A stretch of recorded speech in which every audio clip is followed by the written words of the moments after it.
이 전 대표가 대구에 연고가 없고 유승민 의원 같은 경우에는 배신자 프레임에 갇혀 있다 이거잖아요. 네. 홍준표 시장은 철저하게 정말 거침없이 얘기하는 것 같아요. 예. 며칠 전만 해도 인요한 혁신위원장 왔을 때는 그 앞에서 이준석을 그렇게 띄워주더니 이제는 이제 본인이 대구에 저거는 본인이다라고 얘기하고 있는 것 같아요. 철저하게 자기 정치하고 있는 것 같은데 예. 한편으로는 보면 그만큼 그 현실에 기반한 신당의 성공이 그만큼 힘들다라는 거를 사실 얘기하고 있는 거죠. 예, 예. 본인도 이렇게 과거에 무소속으로 나가서 이렇게 출마한 그런 적도 있고 그렇죠. 또 서울에서 출마했을 때도 힘들게 당선된 이런 것들에 대한 경험에서 나온 그런 얘기라고 좀 보는데 이제 그럼에도 불구하고 저는 이준석 신당의 성공 여부는 예. 철저하게 윤석열 대통령한테 달려 있는 것 같아요. 그러니까 지금 신당이 사실 성공하려면 세 가지가 필요하다고 하잖아요. 예. 인물과 세력과 지역이 좀 필요하다고 하는데 예. 2016년도에 이제 국민의당이 한번 호남을 기반으로 해서 38석을 얻은 적이 있잖아요. 그렇죠. 그때는 안철수라는 대선 후보도 있었고 또 김한길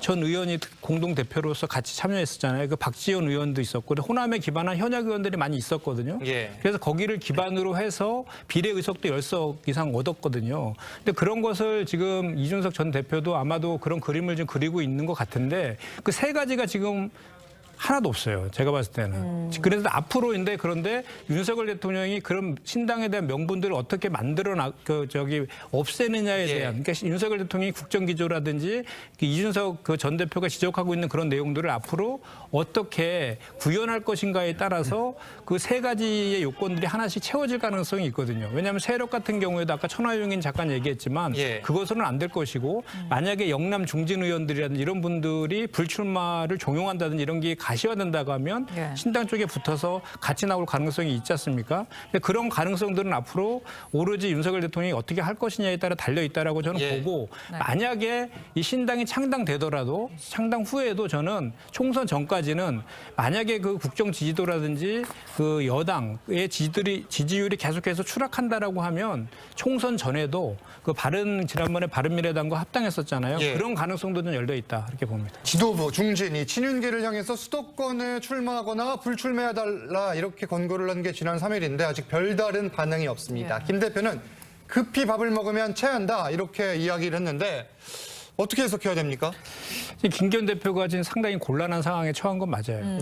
저는 처음부터 인요한 혁신위가 지금 하는 역할이 혁신안을 만들기보다는 오히려 용산의 의중을 받들어서 그 앞 총선에 승리를 하기 위해서 이제 신당 창당의 명분을 좀 없애고 영남과 친윤 그리고 지도부의 그 중진 의원들의 불출마 언급을 계속하면서 오히려 또 다른 친윤 인사들의 공천에 룸을 좀 만들려고 하는 그런 역할들을 오히려 하고 있다라고 제가 말씀을 드린 적이 있었는데 거기에 전 김기현 대표도 교감을 좀 하고 있다라고 생각을 했었거든요. 그래서 본인이 당대표로서 불출마라든지 또는 다른 험지에 대한 출마 선언을 하게 되면 다른 그것이 물꼬가 돼서 다른 이제 중진 의원들이 따라올 것이다 이렇게 했는데 실제로는 이제 주호영 의원부터 해가지고 그거에 대해서 반대하는 목소리들이 세게 나오고 특히 윤핵관이라고 불렸던 건성동 의원이나 장재원 의원들의 최근의 행보들도 반대적인 행보들을 이제 하다가 보니까 그런 것들이 약간 비틀어진 것 같다는 차원이 있고요. 그래서 이제 그런 것들과 관련해서도 또 이준석 신당을 만드는 그 명분과도 그리고 신당의 성공 여부와도 그 불출마라든지 그런 걸 종을 받는 의원들이 합류할 가능성조차도 열려져 있기 때문에 김기현 대표의 그런 그 고민들은 더 깊어질 것이라고 생각합니다. 비명계, 이른바 공천 학살 가능성 그리고 다른 당으로 갈 가능성 등 어떻게 보세요?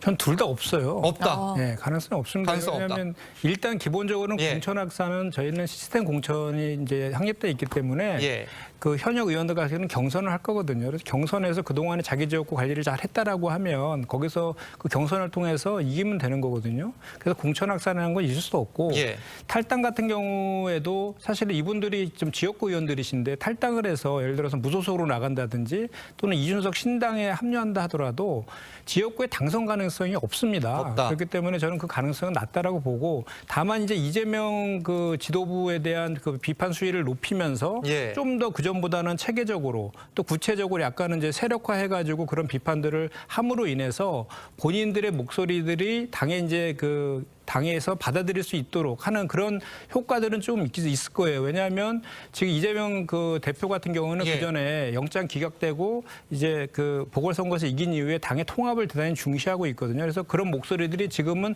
단발성으로 한 분 한 분이 나오고 있지만 예. 그래도 5분이지만 그거를 좀 또 이렇게 원칙과 상식이라는 그 뭐 이렇게 를 만들어 가지고 한다라고 하면 좀 더 구체적이고 체계적일 수 있거든요. 그런 예. 목소리에 대해서 당에서도 무시하지는 않을 거기 때문에 그런 효과들은 있을지언정 뭐 공천학살이나 탈당까지 이어질 가능성은 저는 없다 이렇게 생각합니다. 검토된 바가 없다 선을 그었는데 위원장님께서도 비슷한 생각이시겠어요?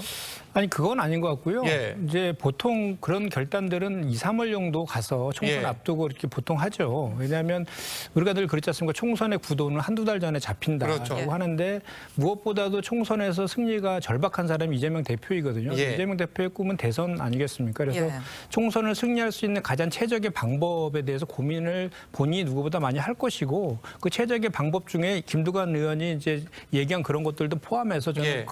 그때 가서 고민을 할 것이다라고 저 생각을 하고. 그러면 가능성을 열어둬야 된다. 뭐 가령 뭐 예. 비례대표 후순위든지 예. 다른 험지든지 열어놔야 된다 이렇게 해석을 좀 가능성이 해야 될까요? 있다고 봅니다. 아, 근데 있습니까? 다만 예. 지금 단계에서 그거를 그 구체화시켜서 발표할 시점은 아니기 때문에 그럼에도 그렇죠. 불구하고 이 정치는 그 시시각각 그 구도가 바뀌잖아요. 예. 그 바뀐 구도에 따라서 그 저기 이제 유연하게 그런 것들에 대한 결정들이 이루어질 것이다라고 저는 생각합니다. 위원장님, 조국 전 장관 민주당의 공천을 신청할 가능성 또는 공천을 받을 가능성 어떻게 보세요? 그건 없죠. 없다. 예, 왜냐하면 지금 당원도 아니시고요. 예. 1심에서 지금 유죄 판결을 받고 항소가 진행 중이잖아요. 그렇죠. 예. 그렇기 때문에 민주당에서 공천받을 가능성은 없고 본인도 그런 생각은 없을 거예요. 다만 이제 가능성은 하게 된다면 비례 정당이 가능성이 있어 보이는데 지난 21대 국회에서도 열린민주당이 사실 조국 신당이었어요. 그때 이제 한 5%, 5점 몇 프로 얻어갖고 3석 얻었었잖아요. 예. 그래서 지금 만약 하게 된다면 비례 정당인 거고 제가 지금 듣기로는 조국 전 장관 같은 경우는 네. 저 위성정당, 비례정당을 만들더라도 본인이 출마를 할 것이냐에 대해서는 고민 중에 있는 것으로 제가 그렇게 알고 있고요. 예. 이것이 이제 이 조국 신당이 만들어졌을 때 민주당의 입장에서 보면 사실 그전에 열린민주당도 민주당에 다시 흡수됐잖아요. 예. 그래서 그거에 대한 외연 확장의 가능성보다는 오히려 이제 만약에 하게 된다라면 조국 전 장관의 상징성이 뭐냐면 검찰개혁 강하게 추동하면서 윤석열 당시 검찰총장에 세게 부딪혔잖아요. 그렇죠. 그런 과정에서 이제 그 온 집안이 막 수사 재판 받고 있는 그런 상황들이라서 그 이번 총선은 정권 심판론으로 반드시 치러야지 민주당이 유리한 구도인데 과거에 이제 다시 그 조국 신당이 생긴다라고 하면 이것이 마침 이제 공정과 상식 그와 관련된 그런 조국 신당 대 뭐 이제 윤석열 현 정권 이런 예. 구도로 잡힌다라고 하면 민주당에는 유리할 건 없다라고 보는 것이죠. 그런 거는 저희가 민주당에서 잘 관리해 나가야 될 것입니다. 이 운동권 이걸 직접적으로 언급한 거는 위원장님 어떻게 보셨어요? 그러니까 저희 민주당 내에서도 586 용태론 같은 목소리들이 나온 적이 예. 있어요. 예. 그래서 이제 586 세대에 대해서 좀 비판적인 그런 견해들이 있거든요. 그리고 네. 이제 주로 이렇게 경제라든지 직장 생활 등을 하지 않고 이념적으로 정치를 많이 이제 한달해서 그런 거에는 비판의 지점들이 있는 것, 그런 부정적인 그 부분을 딱 부각시키려고 하는 의도가 좀 깔려 있는 거죠. 예. 네. 알겠습니다. 지금 예정대로 어쨌든 탄핵안을 다시 상정하는 계획은 진행이 되는 거죠? 네, 그렇습니다. 그 지금 11월 30일 날하고 12월 1일 날 이틀에 본회의가 걸쳐서? 여야 합의로 되어 있기 예. 때문에 그때 이제 할 그런 예정으로 있고요. 예, 예.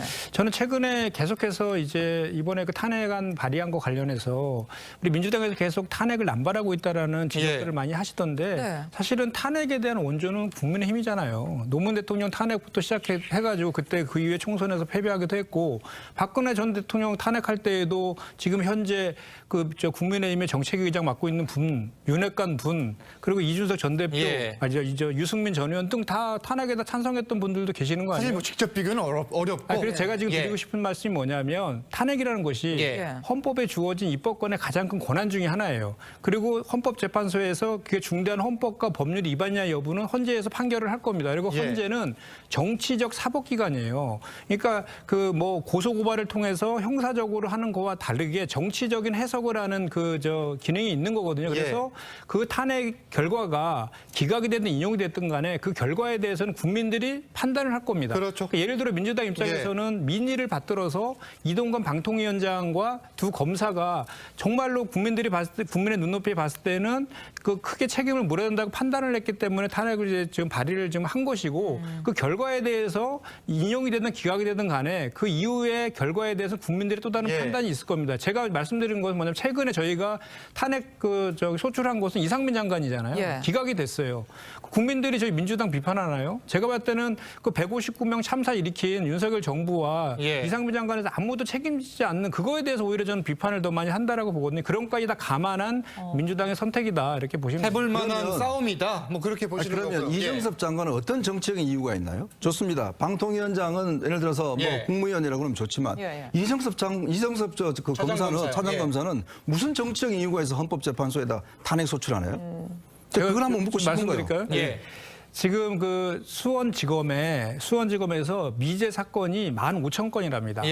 최근 윤석열 정부 들어갔고 2년 사이에 3배가 급증했대요. 그러니까 모든 수사 인력들을 이재명 대표 수사에 다 올인하고 있는 거거든요. 이번에도 그 영장 기각된 이후에 수사 전담팀을 만들어서 그 이제 차장 검사를 바꾼 거예요. 그 차장 검사가 이제 이 이정섭 차장 검사로 바뀌면서 밑에 3개의 불을 두면서 검사만 21명이라는 그 인력을 보강해서 이재명 대표 수사에 하고 있어요. 그렇다라고 하면 그동안에 그 정부와 여당에서 뭐라 그랬습니까? 이재명 대표 보고 죄 없으면 수사받고 심사받아라라고 했잖아요. 그리고 국민적 눈높이에서 사법 시스템에 따르라라고 했지 않습니까? 그러면 왜 검사는 예외입니까? 이렇게 본인이 위장전입과 관련된 그것도 상습적 위장전입입니다. 그리고 그것도 최근 올해 5월 달까지 위장전입을 했어요. 공소시효도 남아 있습니다. 본인도 인정했어요. 그래서 그것뿐만이 아니라 뭐 그 김영란법 위반이라든지 정말 많은 의혹들이 있거든요. 그리고 천암의 마약 수사 혐의를 갖다가 무마시켰다는 의혹까지 지금 최근에 나와 있는 이렇게 많은 의혹을 받고 있음에도 불구하고 국감에서 민주당에서 대검에다 고발했잖아요. 처리하라고. 그런데 아무런 조치도 하고 있지 않으니까 부득이하게 다시 공수처 고발까지 이루어진 이런 상황에서 부득이하게 탄핵을 할 수밖에 없는 그런 상황을 만든 것은 정부 여당에다 좀 알겠습니다. 일단 아니 미제 사건 많다고 탄핵을 해요? 알겠습니다. 아니 그럼 전국의 검사를 다 탄핵되게? 이정섭 말이 되는 소리예요, 그게? 차장 검사에게 이 수사 건수가 줄어든 부분을 다 책임을 아니, 지울 본인 수 대표 있는 제가 그 얘기가 방점이 든 것이 아니라 제가 방점이 든 것은 차장 검사이지만 이재명 대표에 대한 수사를 담당하고 있는 차장 검사이지만 다양한 많은 의혹들이 범죄 의혹들이 알겠습니다. 있고 고소고발된 사람을 그 자리에 계속 두는 것 자체가 문제 아닙니까? 노동계 출신이어가지고 최근에 대법원에서 판결한 내용대로 바꾼 겁니다. 지금 이 법안이. 그리고 글로벌 스탠다드 계속 얘기하시잖아요. 윤석열 대통령이. 국제노동기구인 ILO하고 최근에 유엔의 자유권위원회에서조차도 이 법 바꾸라고 권고까지 한 그런 내용이에요. 그 내용을 드리고 세부적인 내용. 그러니까 그 합법 파업 말고 불법 파업에 대해서는 원래부터 손배소 가압류가 인정되어 있었고요. 그 합법 파업의 범위를 좀 더 높이자라는 것이고 최근에 하청업체의 비정규직 노동자가 10만 원 인상해달라는 그러면서 1m 안에 있는 철제 감옥에 스스로 갇혀갖고 2달 동안 파업했을 때 그게 끝난 다음에 원청인 대우조선해양이 470억을 손배소 때렸습니다. 그런데 지금 대법원의 판례는 뭐냐면 그 470억 때린 거에 대해서 노동자들이 파업에 가담한 정도들이 있잖아요. 거기에 맞춰서 그만큼의 금액만 청구하라는 것인데 지금은 470억 모두를 연대 책임으로 때리고 있는 거예요. 이것을 청구하고 있다.